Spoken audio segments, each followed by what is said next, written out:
the passage that we heard today, we should know who are the Jews and who are the Samaritans. The Jews considered themselves as pure, undefiled. In the sense, they married among their own, and therefore they considered themselves as pure. Whereas the Jews considered the Samaritans as sort of defiled. Why? Because some Jew had married a non-Jew and had established a family, and the children of that particular family of what we might call today as mixed marriages, they were looked down upon by the mainline Jewish society. And such people were called as the Samaritans. Another understanding is the people of Samaria were called as the Samaritans. The Samaria was for some time the capital of the northern kingdom. It was Israel under the reign of the first king Saul, David, and then Solomon. Under these kings' reign, Israel was one country. But when Solomon's son Rehoboam became the king, during that time the kingdom was divided between what is called as the northern kingdom and the southern kingdom. So Jeroboam, who was the commander of the army, revolted against the king, and 10 tribes of Israel went with Jeroboam the commander. Therefore Jeroboam became the first king of the northern kingdom, whereas Rehoboam, he remained the son of Solomon. He remained the king just for the 2 tribes. So this division between the northern and the southern kingdom came about then, and Samaria being the capital of the northern kingdom, and later on when neither the northern kingdom nor the southern kingdom existed, because after the Assyrian invasion the northern kingdom fell, then later on after the Babylonian invasion even the southern kingdom also fell. But still the people of Samaria considered themselves as from the capital, but the people of Jerusalem did not like that.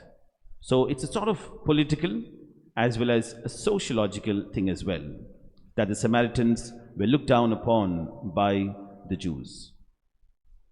But another later modern understanding is the Samaritans were the people who were left behind.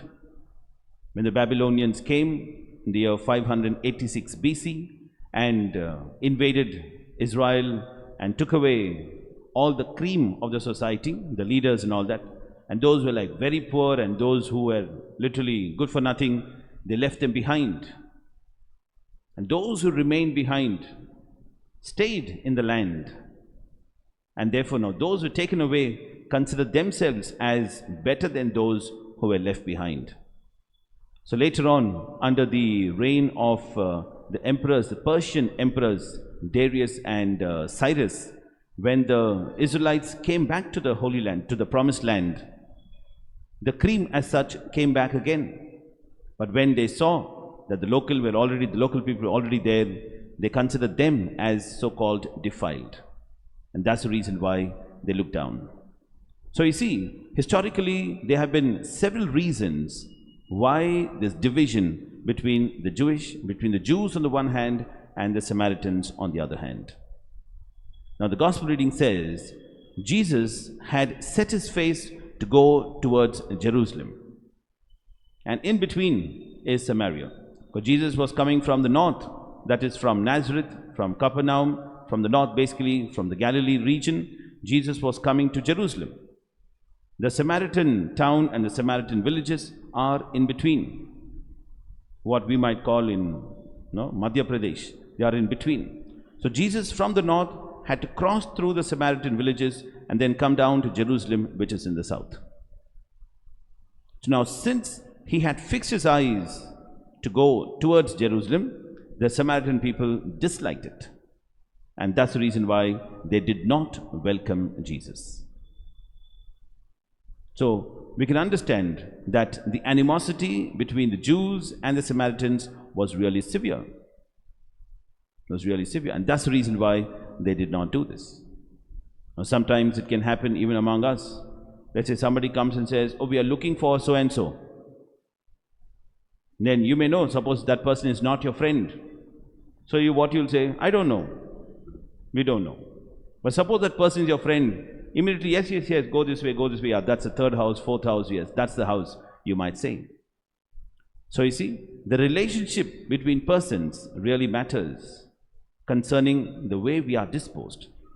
So if the Samaritans did not welcome Jesus and his apostles, it's understandable. Why? Because the sociological situation was such at that time. But now, the disciples of Jesus are also Jews, racially. And therefore, immediately James and John say, come on, Lord, shall we bring down fire from heaven and destroy this village? See, they are thinking too much about themselves. Jesus is not concerned about this sociological differences. He's not concerned about, oh, they are accepting me, not accepting me. Because he knows, eventually, even the Jews also in Jerusalem are not going to accept him either. And therefore, Jesus rebukes not the Samaritan village, not the Samaritan people. Rather, Jesus rebukes his own, James and John. And then Jesus goes on through another village. He passes on. He goes to Jerusalem. So you see, Jesus is clear with regard to what exactly is the central purpose of his existence, his coming, his ministry. And there may be distracting things like this, but Jesus is clear and he is going on ahead to accomplish that. His task was to reach Jerusalem and then to accomplish or fulfill whatever the Father has kept in store for him. He had to obey his Father. The devil could have put things like this in order to distract Jesus, in order to draw his attention away from the central aspect. But Jesus was careful not to be distracted. He had a single-minded devotion, single-minded focus on the goal that was supposed to be accomplished, and Jesus was able to do that. The apostles did not know it, and therefore they were easily distracted. They were easily carried away by the so many things that were happening around, the various political, sociological, economical, or whatever things that were happening. The disciples were carried away by that, but Jesus was not. Likewise, each of us, my dear brothers and sisters, during our life here on this earth, the Lord has certainly given us responsibilities. He has given us goals to fulfill and accomplish. But in between, the devil will put many things to distract us, to draw our attention away from the Lord. But we should be able to still focus our attention on the Lord and on accomplishing and fulfilling whatever responsibility the Lord has given to us. If we are able to do that, blessed shall we be. Asking the Lord for this grace, we shall continue with this Eucharistic celebration.